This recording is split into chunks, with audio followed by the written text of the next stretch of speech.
A wani ƙauye ne aka yi wani malami babba sosai wanda yake ma ɗalibansa karatu ko da yaushe. To wannan malamin yana ciki ma ɗalibansa karatu wata rana yana ja musu hankali game da lamarin da ya shafi tsoron Allah da kuma bin iyaye. Kwatsam yana cikin nasihan tashi sai wani bawan Allah ya shigo wajen majalisinsu inda suke karatu.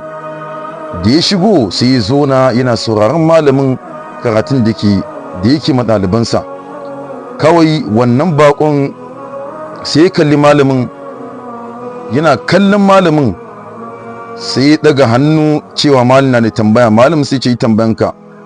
Baƙon sai ya ciro roba sai ya ce wa malam, don Allah ko za ka siya wannan ruwan da nake ɗauke da shi? Malamin ya ce nawa ne? Sai ya ce dinari 100 ne. Malamin sai ce a'a zan siye shi dinari 150. Baƙon sai ce a'a dinari 100 nake so. Malamin sai ya miƙa masa dinari 100 sai ya ansa wannan ruwan. Baƙon sai ɗan zona ya yi godiya ya ɗan ji nasiha. Yana cikin jin nasihan malamin sai ya tashi ya wuce ya bar su. Yana wucewa wannan malamin sai ya ci gaba da yi ma ɗalibansa nasiha kamar yadda ya saba, jan hankali game da yi ma iyaye biyayya da sauransu. Malamin yana gama yi ma ɗalibansa darasi da jan hankali sai ce da su a yi addu'an tashi. Ana yin addu'a, ana cikin addu'a, kowa na cewa amin, ana cikin cewa amin, ana cikin cewa amin. Sai wani ɗalibi ya ɗaga hannu sama ya ce malam na da tambaya.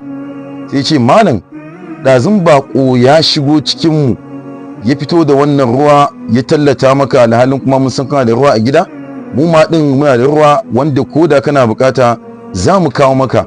Amma baƙon sai ce dinari 100 zai sayar da wannan ruwan, kai kuma sai ka siye shi. Malam sai ce wannan ruwan da gani hawayensa ne. Baƙon da ya shigo ɗazun yana ɗauke da wannan ruwan hawayensa ne da damuwa da ke damunsa, saboda ganin ku ya kasa yin bayani, amma sai Allah ya bashi hikima sai ya daga wannan ruwan ya tambaye ni nawa zan siya wannan ruwan. Na ce da shi zan siye shi dinari 150.